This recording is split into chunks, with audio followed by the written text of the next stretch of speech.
మాననీయులైన కథా రచయితలు, రచయిత్రుల కథా పుష్పాలను మాలలుగా అల్లి కథా వీచికుల ద్వారా మీకు వినిపించడానికి నేను చేసే ఈ చిన్న ప్రయత్నాన్ని ఆదరిస్తారని, ఆస్వాదిస్తారని ఆశిస్తూ ఈరోజు కథ పెద్ద బాలశిక్ష. రచయిత శ్రీ వేంపటి సచ్చిదానంద శర్మగారు. మరి ఆ పైన జానకి కూడా తొందరపడ్డానేమోనని విచారించపోలేదనుకోండి. నిజానికి ఉమ్మడి సంసారాలన్నీ తర్వాత ఇలా విసుక్కోవడాలు, కసుక్కోవటాలు లేకుండా వెళ్ళమార్చుకోవడం దాదాపు అసాధ్యమైన విషయం. కానీ ఇవాళ జానకి అన్న మాటల్లోని ప్రత్యేకతను జానకి గుర్తించింది, అంతకంటే ఎక్కువగా కమల కూడా గుర్తించింది. కమలా, బాబ్జీని నువ్వలా అయినదానికి కానిదానికి వెనకేసుకు రాబోకు. నువ్వలా అంటుంటే తను తప్పు చేసినందుకు దెబ్బలు తింటున్నానన్న విషయం గ్రహించక తినే దెబ్బలు తిని అడ్డగాడిలా తయారవుతున్నాడు. ఇలా జానకి ప్రారంభించేసరికి కమల కొయ్యబారినట్లు నిలబడిపోయింది. జానకి కమలల మధ్య కేవలం తోడికోడళ్లలో ఒకరిపై ఒకరికుండేపాటి అధికారం మాత్రమే ఉండేది కాదు. కమలపైన జానకి కొన్ని సమయాల్లో తన సొంత చెల్లెలిపైన తీసుకునేటంత స్వతంత్రం తీసుకునేది. దీనికి కమల ఏమీ అనుకునేది కాదు, ఒక విధంగా ఆహ్వానించేది కూడాను. దీనికి కారణం చంద్రం ఏరుకోరి కమలను వివాహం చేసుకుంటానని పట్టుపట్టినప్పుడు జానకి చాలామంది బంధువుల ఆగ్రహానికి గురి అయి కూడా కావాలని తమ వివాహం జరిపించడం కానివ్వండి, లేక పెద్ద తోడికోడలుగా జానకి తనపై ఆపాటి చనువు తీసుకోదగ్గదేనని కమల అనుకోవడం కానివ్వండి, ఏమైనప్పటికీ పర్వాలేదు. ఆ కోపం తగ్గడంతో జానకి కూడా సానునయంగా, మరి చూడు కమల, కుర్ర వెధవ అని చూస్తూ ఊరుకోవటం ఎలా? వాళ్ళ నాన్న గడియారం ఎలా తగలబెట్టాడో చూడు అంటూ దేనికది ఊడదీసి ఉన్న గడియారం ఎత్తి చూపెట్టింది. కమల బాబ్జీని వెనకేసుకురావడానికి ప్రయత్నించటంలో తను చేసిన పొరపాటును గుర్తించానన్నట్లు గుడ్లు అప్పగించి చూస్తూ నిలబడింది. కమలలో వచ్చిన ఈ మార్పును గుర్తించని బాబ్జీ ఏడుస్తూ వచ్చి కమల దగ్గర నిలబడ్డాడు. ఇంట్లో ఉన్నది ఒక్క విధవైన, అబ్బబ్బబ్బబ్బా, వీడి ఆగడం 10 మంది పెట్టుగా ఉంది. జానకి మళ్లీ ప్రారంభించింది. మీ బావగారు ఇంటికి వచ్చాక ఇవాళ వీడికెలాగో ఉన్నాయి అంటూ గడియారాన్ని తను సరిచెయ్యాలని ప్రయత్నం ప్రారంభించింది. కమల కూడా నెమ్మదిగా దగ్గర చేరి కొంచెం సేపు గడియారం వైపు చూసి, అద్దం కూడా పగలగొట్టినట్టున్నాడే అంటూ మౌనం దాల్చింది. సరే, ఒకటి సరిగా ఉంచాడా ఏమిటి? వేలుడు లేడు, వెధవ లేడు. గడియారం అంతా ఎక్కడిదక్కడ ఓడదీసి పెట్టాడు. వీడికి కావలసింది లేదు, అక్కర్లేంది లేదు. అసలెందుకు ఈ గడియారాన్నిలా తీసుకెళ్లి వాళ్ళ నాన్నగారికి నేనే చూపిస్తాను రాగానే. జానకి ఆ మాటలనేసరికి బాబ్జీ కూని రాగం కాస్త ఏడుపుగా మారింది. నోర్మీ విధవ, ఇంకా ఏడుస్తున్నాడు కూడా. 2 లెంపలు వాయించేవాళ్ళు లేక. జానకి బాబ్జీ ముందుకి 2 అడుగుల్లో వచ్చి బుగ్గలు గిచ్చి వదిలిపెట్టింది. బాబ్జీ పెద్దగా ఏడుపు ప్రారంభించాడు. తను అడ్డం వెళ్ళకపోతే వీపు మీద దెబ్బలు కూడా పడతాయని కమల అడ్డం వస్తూ, ఇందాకటి దాకా కథలు వింటూ నా దగ్గరే కూర్చున్నాడు, ఇంతలోనే ఎంతసేపు కావాలే? నిక్షేపం వంటి వస్తువేదన్నా చెడగొట్టాలంటే. జానకి కూడా తన వాక్యాన్ని పూర్తి చేయకుండా గడియారం మరమ్మత్తులో పళ్లసొందున పెదవుల్ని బిగపట్టింది. ఇది మీకు ఆశ్చర్యం కలిగిస్తే కలిగించవచ్చును గాని శ్రీమాన్ సోమశేఖరం గారి చిన్నవాడు బాబ్జీ కూడా ఇప్పుడు వాళ్ళమ్మ చేస్తున్నట్లుగానే గడియారం బాగు చెయ్యాలని తను కూడా కొద్దిపాటి ప్రయత్నం చేయటం కంటే మరేమీ పెద్ద అపరాధం చేయలేదు. ఈ పాటి తన సదుద్దేశాన్ని గ్రహించగల బుద్ధి కుశలత పెద్దవాళ్ళకి లేదని గ్రహించి బాబ్జీ ఆ పని రెండో కంటిని పడకుండా ఉండేలాగా చాటుగానే మొదలుపెట్టాడు. టేబుల్కి అవతల వైపున కూర్చుని ఉత్తరం రాస్తున్న వాళ్ళమ్మకి తను కేవలం చదువులోనే నిమగ్నుడై ఉన్నాననే భ్రమ కలిగేలాగా కప్ప కాకి అంటూనే దీపపు కీనీడలో గడియారాన్ని కుదరతొయ్యటానికి పూనుకున్నాడు. జానకి కూడా తల వంచుకుని ఉత్తరం రాస్తున్నంతసేపు బాబ్జీ తీసుకున్న ఈ ముందు జాగ్రత్తలన్నీ బాగానే పనిచేశాయి. కానీ జానకి ఉత్తరం పూర్తి చేసిన విషయం గమనించని బాబ్జీ చీకటి మరుగున ఒళ్ళోకి చేతులు పోనిచ్చి గడియారం వైపు చూస్తూ పాఠం చదువుతుండేసరికి, ఏమిట్రా అది, పుస్తకంలో చూసే చదువుతున్నావా అంది తల్లి. యథాలాపంగా ఉన్న బాబ్జీ ఒక్కసారి ఉలిక్కిపడి ఏం లేదే అన్నాడు గడియారాన్ని డ్రాయర్ క్రిందికి పోనిచ్చి. కుర్ర సన్యాసి ఎన్ని జాగ్రత్తలని తీసుకోగలడు. నిజానికి జరిగిన పొరపాటేమిటంటే తెరిచి ఉన్న పుస్తకంలో పాఠానికి బాబ్జీ నోటితో వల్లిస్తున్న మాటలకి ఎక్కడా సామ్యం లేకపోయింది. ఏమీ లేదేమిటి, ఇందాకట్నుంచి నిన్ను చూడటంలా, ఏమిటా చేతిలోది చెప్పవే. ఇలా గదమాయించి తన దగ్గరికి రావడానికి జానకి కుర్చీ దిగేసరికి ఇక లాభం లేదని తనే గడియారం తీసి బల్లమీద పెట్టాడు. బాబ్జీ కూడా తప్పు చేసినట్టు ఒప్పుకోవడానికేమీ అభ్యంతరం లేనట్టు ముద్దాయిలాగా నిలబడ్డాడు. కమల ప్రవేశం బాబ్జీని చాలా వరకు రక్షించిందనే చెప్పాలి. అంతవరకు గడియారం పాడు చేశావని బాబ్జీని రాచి రంపాన పడుతున్న జానకి తను బాబ్జీ పాడు చేస్తున్న గడియారాన్ని ఎలా కనుక్కున్నది కమలకు చెప్పడంలో మరిచిపోయి బాబ్జీకి కొంత విశ్రాంతిని కల్పించింది. అంత మాత్రం చేత ఆమె సంభాషణ పొడుగునా చీవాట్లు 1-2 దెబ్బలు వాడి వీపు మీద పడటం మానలేదనుకోండి. బాబ్జీ వీపు మీది దరుగులోని తాళభేదానికి అనుగుణంగా వాడి ముఖారి రాగాలాపనలో స్వరభేదమంటూ నే వచ్చింది. కమల కనపడేసరికి బాబ్జీకి కొండంత ధైర్యం వచ్చింది. ఇలాంటి ఆపత్ సమయాల్లో తనని రక్షించగలిగింది చిన్నమ్మ ఒక్కతే మాత్రమేనని బాబ్జీ అనుభవం మీద గ్రహించిన విషయం. అందుకనే కమల రాగానే కళ్ళు నులుముకుంటూ పోయి ఆమె దగ్గర నిలబడ్డాడు, రక్షణ చేరుకున్నట్టు. కమల కూడా పూర్వమంతగా తనను దగ్గరకు పోయినప్పటికీ తన దగ్గరికి వస్తే మాత్రం వద్దనలేదు. ఆదరణలో ఇలా స్వల్ప భేదాల ద్వారా తమ మనోభావాలను మనుష్యులు వ్యక్తం చేస్తూ ఉంటారని గ్రహించలేని బాబ్జీ మామూలుగానే చిన్నమ్మ దరి చేరాడు. కమల బాబ్జీలకున్న ఈ సంబంధం ఒక విధంగా చెప్పటం కష్టం. కమల సాన్నిధ్యంలో బాబ్జీ తన తల్లి దగ్గర పొందలేని ఆనందాన్ని పొందేవాడు. కమల కూడా జానకిలాగా ఇష్టం వచ్చినప్పుడు ముద్దులాడుతూ, తప్పు చేసినప్పుడు దండించటంతో పాటు మామూలు సమయాల్లో కథలు, పాటలు ఇత్యాది కాలక్షేపాలతో బాబ్జీకి తగిన స్నేహితురాలిగా మసలేది. జానకి కేవలం మాతృమూర్తి, కమల మాత, స్నేహితురాలు కూడాను. ఈ కారణం వల్లనే ఇంట్లో ఉన్న కాలం దాదాపు అంతా చిన్నమ్మ దగ్గరే గడిపేవాడు బాబ్జీ. ఇంకా కాలేజీ చదువు ఒక కొలిక్కి రాక సతమవుతున్న బాబాయి, కొత్తగా కాపురానికి వచ్చిన చిన్నమ్మ, ఈ దంపతులిద్దరిలో కూడా బాబ్జీ కనిపించగానే కుర్రతనం ప్రకోపించేది. భార్య పోరు నుంచి బయటపడి పుస్తకాన్ని షెల్ఫ్లో పడేసి చదువుపీడ వదుల్చుకోవడానికి బాబ్జీ ప్రవేశాన్ని వీలైనంత బాగా ఉపయోగించుకునేవాడు చంద్రం.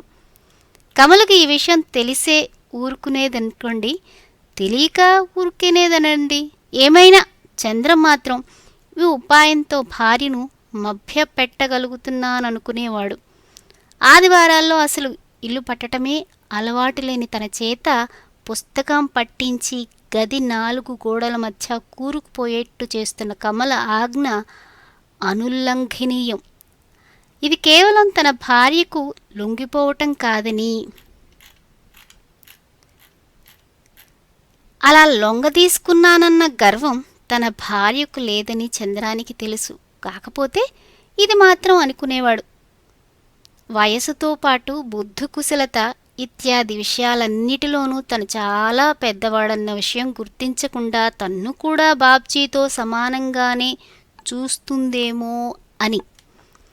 కమల బాబ్జీని వెంట పెట్టుకుని వస్తుండేసరికి ఆమె తనకు ఈ పొద్దుకి ఆట విడిపు ఇవ్వబోతోంది కాబోలనుకున్నాడు చంద్రం. కానీ వాళ్ళిద్దరూ ఏ మాట పలుకు ఏ నవ్వులు లేకుండా గదివైపు వస్తుండేసరికి చంద్రం ఉత్సాహంలో సగం తగ్గింది. వాళ్ళిద్దరూ గదిగుమ్మల్లో అడుగుపెట్టిన తూరిని బట్టే గ్రహించాడు. ఎప్పటిలాగా ఆమె బాబ్జీని వెంటబెట్టుకు రావడం లేదని, వాడే ఆమె అనురాగాన్ని అర్థిస్తూ ఆమె వెంట వస్తున్నాడని.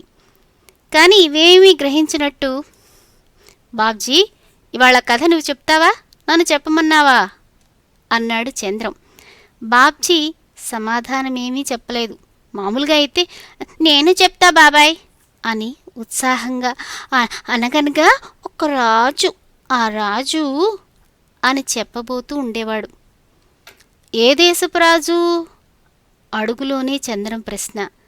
తనకు ఈ కథ చెప్పిన వాళ్ళు ఈ వివరాలన్నీ ఇవ్వకపోవడం వల్ల బాబ్జీ తికమకపడి వెంటనే దేశం పేరు దొరకక, రాజు బాబాయ్, రాజు అనేవాడు. చంద్రం బాబ్జీ కథ ఇంకా 4 అడుగులు సాగదిద్దామని, సరేలే, ఏ దేశపు రాజు అయితేనే రాజు, ఏం చేశాడా రాజు అనేవాడు. మరి ఏం చేశాడంటే వేటకు పోయాడు.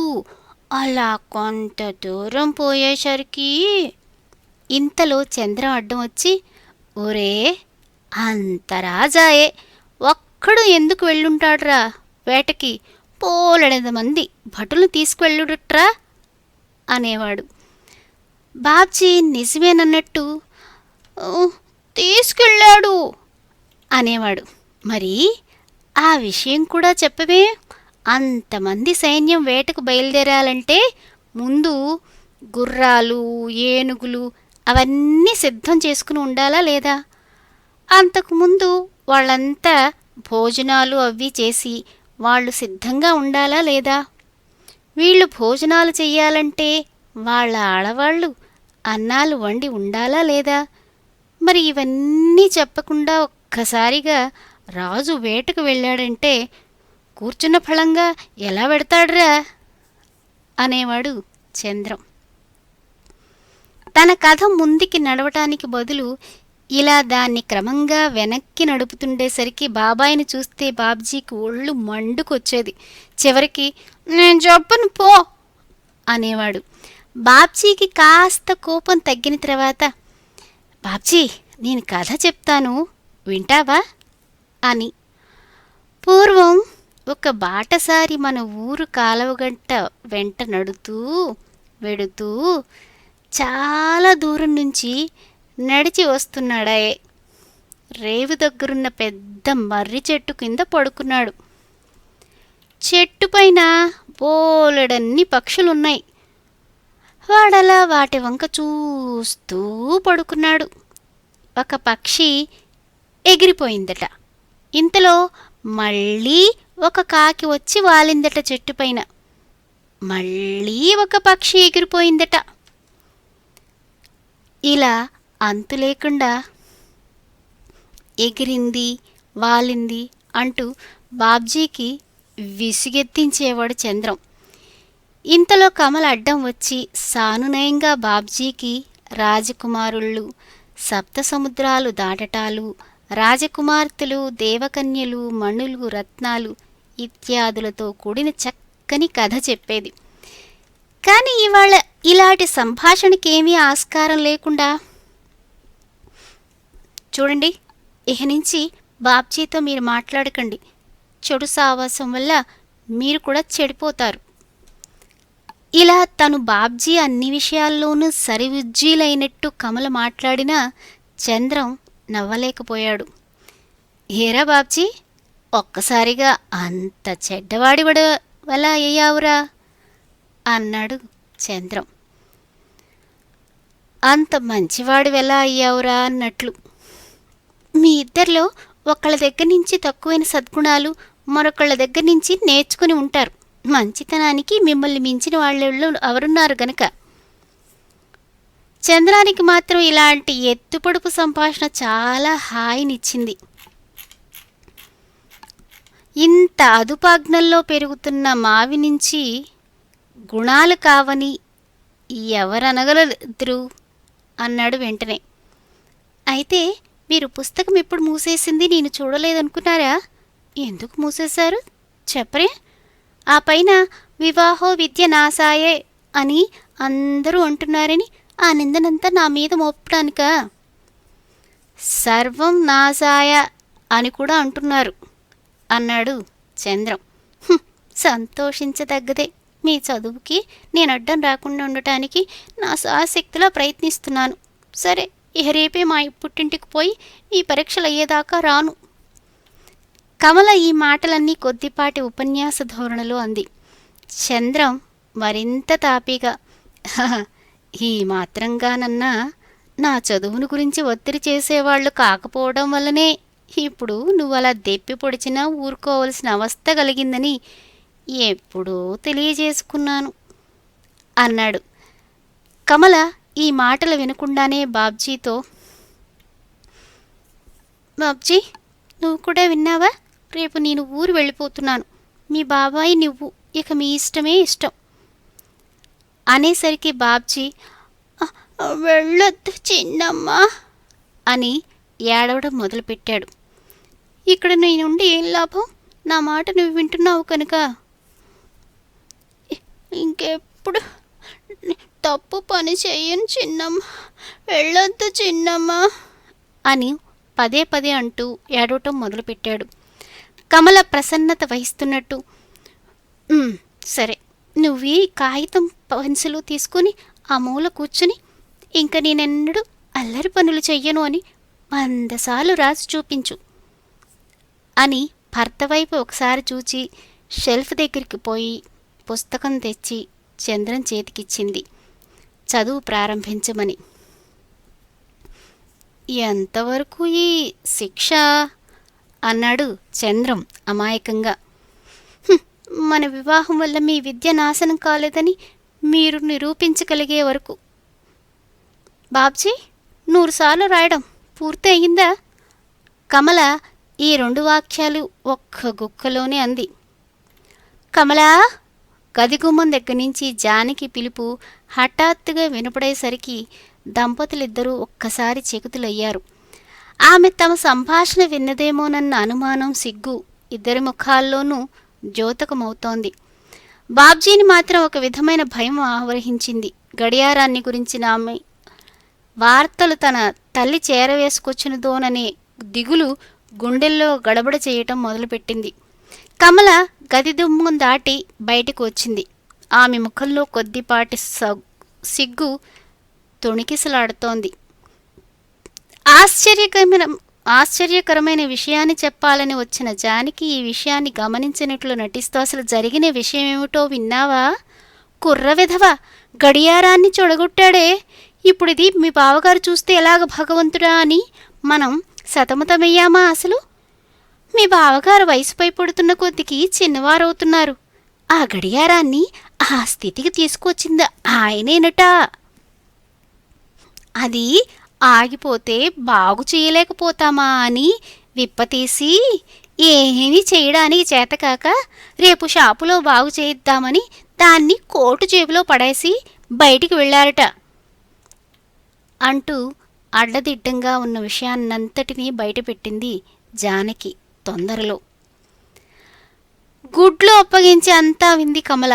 బాబ్జీ ఎడలో ఇంతవరకు తను చూపిన కాఠిన్యానికి పశ్చాత్తాపం, అతని మీద అనురాగము ఒక్కసారి పొంగుకొచ్చాయి ఆమెలో. ఇంతలో జానకి తెప్పరిల్లి, ఇంతకు కుర్ర సన్యాసి ఇవాళ అనవసరంగా దెబ్బలు తిన్నాడు. అసలు దెబ్బలు తినాల్సిన రాత ఉంది కాబోళ్ళు. వాళ్ళ నాన్నగారు కోడి చేబులో పడేసి వెళ్ళిన గడియారాన్ని అప్పుడే తీసి ఉంటాడు. ఆయనే చెప్పారుగా, కొత్తగా వీడి దాన్ని చెడగొట్టిందేమీ లేదుటా అంది. తోడికోడళ్ళిద్దరూ ఒక్క క్షణం నిశ్శబ్దంగా నిలబడ్డారు, లోపల పశ్చాత్తాపపడుతూ. చివరికి జానకి ఒక చిరునవ్వు ముఖంపైకి తెచ్చుకుని కళ్ళు పెద్దవి చేస్తూ సాభినయంగా, ఆయన బజారు నుంచి వచ్చివేసిన మొదటి ప్రశ్నే కోటు జేబులో గడియారముండాలి ఏది అని.